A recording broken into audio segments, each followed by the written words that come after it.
Hello and welcome to the Scoutable channel, and today I want to show you the primary differences between a high-end gaming PC and a mainstream gaming PC in the year 2019.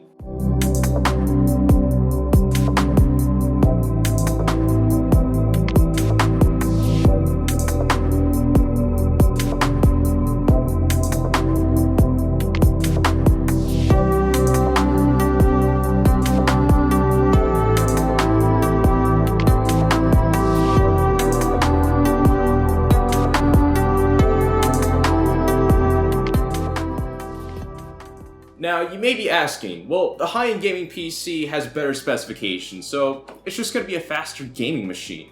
And you would be right. However, the year is 2019, and there have been some new technological advances that have happened in the PC gaming world that are only available on a high-end machine like this and cannot even be touched or even upgraded to on a mainstream gaming computer like this. So I think it's really important to point out these new technological differences because for those of you who may be new to the PC gaming world, you may just think, oh, well, more money means more frames per second. But that isn't always the case. So hopefully in this video, I'll give you guys kind of a digestible analysis on what makes a mainstream gaming computer like this so appealing to the masses and why a high-end gaming PC like this can most definitely allow you to play fast and play cool. But before I begin, I want to give a big thank you to the people who have made this spectacle of a computer for today's video possible, that being MSI, Cooler Master, AMD, and Corsair. Without their parts and their latest and greatest in PC peripheral and hardware technology, we wouldn't have something really cool like this to show you guys for today to allow to make this really cool analysis comparison video possible. So huge thank you to them. So without further ado, let's go ahead and dive into what makes this high-end and this mainstream. So the first thing I want to point out is that this right here is $2,000. And it's got the latest and greatest. It's got an X570 motherboard from MSI, a 3rd gen Ryzen processor, a radiator with two 120mm fans that is water cooled, and has RGB, 32 gigs of really high-end RAM, an M.2 PCI Gen 4.0 SSD. I know that was a lot, but it's pretty fast. And then a high-end power supply, and a really nice AMD 9V graphics card, and a case that has doors that open like a Koenigsegg. Not a Koenigsegg, more like a Lamborghini. It's got suicide doors. And this right here is the mainstream computer. This is about $600. It's got a 2nd gen Ryzen 2200G processor, B450 motherboard, GTX 1660, 8GB of RAM, a 1TB M.2 drive, and a basic 500 watt power supply along with a regular ATX tower. So aside from the price, the first main difference that I see between these two computers is the motherboard quality, because the high-end computer is going to allow for so much more budget to be allocated on many necessary peripherals, including the motherboard, and a high-end motherboard like this from MSI, that being their X570 Ace motherboard, has just a lot of really interesting things on it that aren't available on this. Primarily, it centers around PCI Gen 4.0, which offers more bandwidth to the peripherals hooked up to this motherboard, so that being the graphics card, and more importantly, the M.2 drive. So that extra bandwidth is going to allow for much greater speeds when it comes to gaming, and especially file creation and transfer on that M.2 drive, so that PCI Gen 4.0 bandwidth is just something that is only offered on this because P450 motherboards on a basic mid-end motherboard like this only go up to PCI Gen 3.0. And you may be asking, well, that motherboard looks really cool, but are the looks just for show or do they actually do something? And I'm here to tell you that they actually do something. This MSI motherboard right here has the Frozer heatsink, which goes all around the motherboard. There's even metal pipes that go around on the different VRMs that can allow you to effectively dissipate heat from this motherboard whenever you're in your intense gaming sessions, especially on an overclocked processor, because that's going to produce more heat to the overall motherboard. So having those better VRMs and heatsink technology available from MSI is going to allow for better heat dissipation. Oh yeah, and I mean, this motherboard even has a fan. It's got a fan on the motherboard. Whereas on the mainstream gaming computer like this, the VRMs are quite small because it is a mid-end motherboard, because it's designed for low-end to mid-end processors like the 2200G, so the actual heat dissipation from the processor isn't expected to be as great. So that's why the VRMs on this motherboard right here aren't as crazy as this one. The second main difference I see is the processor, because on here, since there's so much more budget, you can afford a high-end 8-core, 16-threaded Ryzen 3800X, and then on this gaming PC, you can get a 2200G that's mid-end that has 4 cores and 4 threads. So here's the interesting thing. As far as gaming goes, both of these are going to do a good job. They're both going to do very well in their respective price ranges, even though this is $80 and this is $380, I believe. Though when it comes to elements outside of gaming, like if you wanted to overlay something on top of your gaming experience like streaming, that is where the high-end processor like the 3800X from AMD can really shine, thanks to those extra cores and better threads and 7nm technology. Whereas this is still on 14nm since it is a Raven Ridge processor, 4 cores, 4 threads, it's not even 8. So when it comes to stuff on top of gaming like streaming and video rendering for this processor, it just doesn't have the firepower of the 3800X. But again, there is a $300 difference. But regardless, as I said, both are going to do a great job in gaming for their prices. Now the next really major change I want to talk about between these two computers is the storage. Because on a high-end gaming PC like this, if you play your cards right and get the X570 motherboard that can support PCI Gen 4.0 speeds like the MSI Ace one in here, you can get a Gen 4 PCIe SSD like this MP600 from Corsair, and thanks to that extra bandwidth, the read and write speeds on an SSD like this are ludicrously fast. And on the mainstream computer here, since it's on PCI Gen 3.0, it's not nearly as fast. But you still can get an M.2 SSD like this Adlake one that's in this system, or you can get a good old hard drive or SATA SSD. But with the high-end PC, you can see right here in this comparison on Crystal Disk Benchmark that the speeds between these two drives are, even despite being M.2, quite different. And that's just thanks to the PCI Gen 4.0 bandwidth available on the high-end PC that just isn't available on the mid-end one. The next major thing I want to point out is RAM, because on this computer we got 32 gigs, and on this computer we have 8 gigs.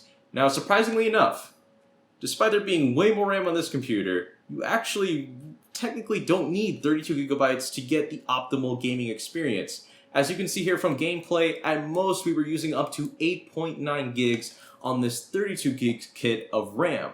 And on here we were using at most 6.7, so it wasn't being fully utilized. There is more room left, but even for high-end RAM like this, we were using about a quarter of the actual capacity for gaming. Now, aside from capacity, speed is going to matter. This runs at 3200 megahertz, and this runs at 2066 megahertz. Though both are overclockable, you can bring this one up to 3200 megahertz, so what this one is out of the box.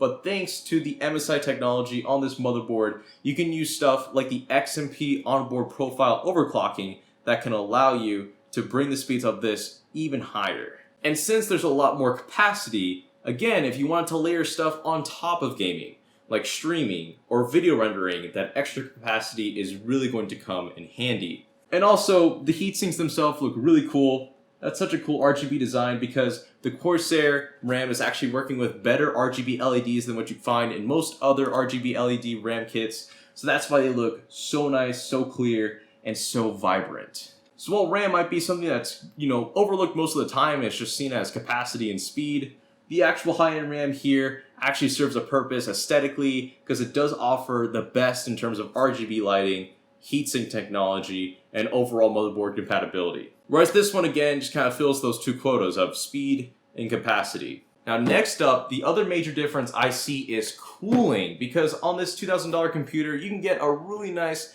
dual 120mm liquid cooler like this Cooler Master ML240R. Now, since this is a water cooler over the stock cooler on our mainstream gaming PC here, this has 2 more fans rather than the 1 fan on the stock cooler, and this has a radiator along with a pump, which means if you're not gaming on this PC, the actual speeds of that radiator don't have to run as high, which means you can have a quieter, more pleasant experience while you're like web browsing or video editing. But if you're gaming, that thing will ramp up, especially if you overclock the 3800X, but it'll still stay quieter because it does have 2 fans. Whereas on this computer, you do have the stock cooler, and it's not nearly as effective as the liquid cooler in there. Though, if you're going with a mainstream computer like this, your processor inside that may not actually be as bad as you think in terms of heat dissipation, because if it's a mid-end to low-end processor, it's not going to put out that much heat. Because remember, we're working with 4 cores, 4 threads on this one, and 8 cores and 16 threads on this one. And again, this one runs at a much higher clock speed. And it's got a 105 watt TDP, whereas this one has a 65 watt TDP.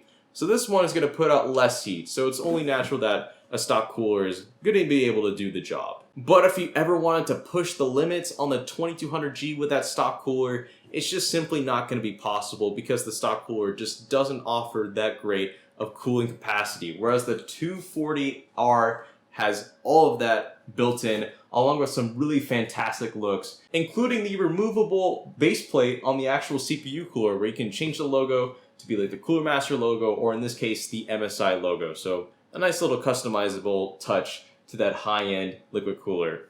Next up, we can't forget about the graphics card. There's, of course, a difference between this PC and that PC. Though they're both graphics cards in the end, both have HDMI, DVI, DisplayPort, but this one is a Navi RX 5700 XT, and it has PCI Gen 4.0 bandwidth, which again, similar to the M.2 drive in this PC, we can go ahead and have faster frames per second thanks to that extra bandwidth of PCI Gen 4.0, which is a nice little handy touch on this Navi card. And also, since this is a higher end card, you are going to get better cooling and a better heatsink, as well as a nice little back plate that can make your graphics card look a little bit cooler than the norm, which is a nice little thing. Whereas on this one, there's no back plate because it's a budget graphics card, but it still looks kind of decent. But of course, that is a Navi card, so it's going to absolutely outperform the 1660 in there by quite a bit. So just keep that in mind for later. And aside from that and the power supply, which in here is a 750 watt 80 plus gold power supply, which means there's going to be better power efficiency on this high-end PC versus the mainstream one in here, which has a 500 watt 80 plus bronze. The cases are the final thing I want to quickly touch on. So this right here is the MSI XPG Secura, which is a high-end case and has a lot of really nice high-end features that, of course, that you'd find on a high-end case, like this dual 2x200mm fan intake along with these ventilation ports, which is going to allow for so much cold air to be thrown into all your PC peripherals to cool them off, as well as a secondary 120mm fan in the back. And don't forget, the doors can open like a Lamborghini, which is kind of cool. And the same thing applies for the back, which you can't tell, but it's also tempered glass. So if you really wanted to take pride in your computer, you can go ahead and really cable manage the crap out of the back of your computer so that it looks nice on the back side of the tempered glass panel. And you can't see that much from this view, but there are a ton of drives you can work with if you wanted to, say, run any sort of server solutions inside this PC case, because there's so many 3.inch hard drive bays, so there's a lot to work with. And if this was too much for you, if you wanted to, you could remove this, which I can't at the moment, but that's also there. Whereas on this case, the cooling capacity is limited because you're given only one included stock fan versus the 3 in here, and the actual thermals in this case aren't the best since it is smaller and more compact and not as spacious as this one with those crazy included fans. So that's just one thing to keep in mind. So those are the actual technological differences between these two gaming PCs, which make them so different. Because, you know, like what I just talked about, there's a lot of things available in this high-end MSI gaming PC that you just can't find on a mainstream computer like this. But likewise, both have a motherboard, processor, RAM, SSD, cooling solution, power supply, graphics card, and case. So, I mean, part-wise, they're the same. But in terms of technologies, of course, there's a lot of differences. But how about the gaming performance? Because these are both gaming PCs. How about that? And is it really worth, like, investing an extra $1,400 in something like this versus that? Well, I'm going to go ahead and show you guys that really quick within 5 different benchmarks. So I tested Cinebench R20 first on both of these machines, which is a test of the CPU processing power. And on the 2200G on the basic mainstream gaming PC, we got about a score of 1307 without overclocking. And on the high-end gaming PC like this with the 3800X, without any sort of game boost technology, which is an automatic overclocking technology from MSI that can automatically overclock a Ryzen 3rd Gen processor, we got a score of 4,638, and with that game boost technology, a score of 4,820. So just that overclock pushed us an extra 200 points, and of course, the difference is very stark between these two processors. But now the gaming. So the first comparison I have is CSGO, where both of these machines are running the game at ultra settings 1080p. And on the mainstream computer, we got a score of 202 frames per second, which is definitely great, which is really awesome for high refresh rate monitors, especially at 1080p. But on the high-end gaming PC, we got 272.